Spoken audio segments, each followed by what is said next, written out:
প্রাকৃতিক সৌন্দর্যের লীলাভূমি পাহাড় হ্রদের জেলা রাঙামাটি, যাকে বলা হয় সৌন্দর্যের রানী।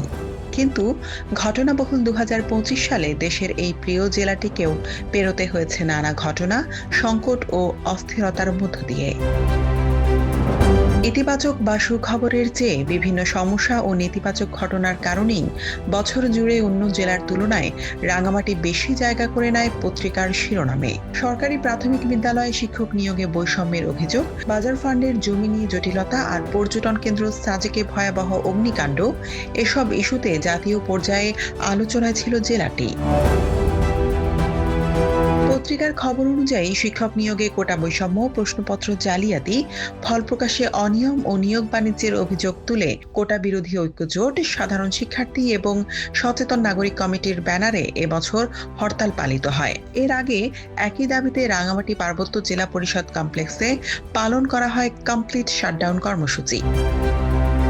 আন্দোলনকারীরা দাবি করেন, জনপ্রশাসন মন্ত্রণালয়ের সর্বশেষ প্রজ্ঞাপন অনুযায়ী ৯৩% মেধা এবং ৭% কোটা অনুসরণ করে শিক্ষক নিয়োগ কার্যক্রম পরিচালনা করতে হবে। একই সঙ্গে প্রশ্নপত্র কেন্দ্রীয়ভাবে প্রস্তুত ও জেলা প্রশাসকের তত্ত্বাবধানে সংরক্ষণ, জেলা প্রশাসনের মাধ্যমে খাতা মূল্যায়ন এবং পরীক্ষার আগে পৃথক প্রজ্ঞাপনের মাধ্যমে উপজেলা কোটা প্রকাশের দাবি জানান তারা। তবে এসব আন্দোলন ও দাবির পরও ২০২৫ সালে শিক্ষক নিয়োগ পরীক্ষা আর অনুষ্ঠিত হয়নি। ২০২৫ সালে রাঙামাটির আলোচিত আরেকটি ইস্যু ছিল বাজার ফান্ডের জমি নিয়ে সৃষ্ট জটিলতা। জমি হস্তান্তর ও বন্ধকি জমির রেজিস্ট্রেশন দীর্ঘদিন বন্ধ থাকায় চরম ভোগান্তিতে পড়েন স্থানীয় ব্যবসায়ী ও সাধারণ মানুষ। জমি বন্ধক রাখতে না পারায় অনেকেই ব্যাংক ঋণ সুবিধা থেকে বঞ্চিত হন, আবার জমি কেনাবেচা বন্ধ থাকায় বহু মানুষ আর্থিক ক্ষতির মুখে পড়েন। খোঁজ নিয়ে জানা যায়, ১৯০০ সালের পার্বত্য চট্টগ্রাম শাসনবিধির ১২ ধারা ২ অনুযায়ী পার্বত্য ৩ জেলায় ব্যাংক ঋণ সংক্রান্ত চুক্তিনামা রেজিস্ট্রেশনের ক্ষমতা জেলা প্রশাসকের হাতে ন্যস্ত। তবে ২০১৭ সালে রাঙামাটির তৎকালীন জেলা প্রশাসক মানজারুল মান্নান প্রথমবারের মতো এই প্রক্রিয়া বন্ধ করেন। পরবর্তীতে কিছুদিন তা চালু থাকলেও ২০১৯ সালে আবারও রেজিস্ট্রেশন কার্যক্রম বন্ধ হয়ে যায়।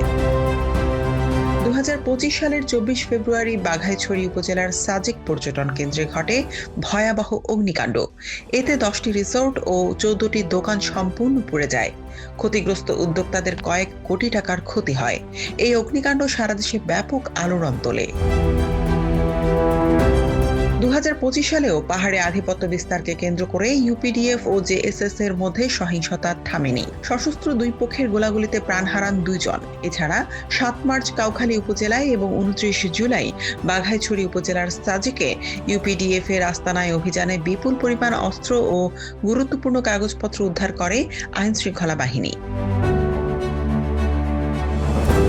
এছাড়া বছর জুড়ে রাঙামাটিতে সড়ক দুর্ঘটনা, বজ্রপাতে মৃত্যু, হাতির আক্রমণ, কাপ্তাই হ্রদে ডুবে যাওয়া এবং আত্মহত্যা সহ বিভিন্ন দুর্ঘটনায় অন্তত ৫০ জনের মৃত্যু হয়। এসব ঘটনাও নিয়মিত জায়গা করে নেয় গণমাধ্যমের পাতায়। সবকিছুর পরও রাঙামাটির শান্তিপ্রিয় পাহাড়ি ও বাঙালি জনগোষ্ঠীর প্রত্যাশা, গত বছরের দুঃখ আর দুর্দশা পেছনে ফেলে ২০২৬ সাল হবে শান্তি ও স্বস্তির। সামনে জাতীয় নির্বাচন। এই নির্বাচনে যোগ্য নেতৃত্ব বেছে নিয়ে পাহাড়ে স্থায়ী শান্তি প্রতিষ্ঠার দায়িত্ব তার হাতে তুলে দিয়ে নিশ্চিন্ত থাকতে চান এখানকার বাসিন্দারা।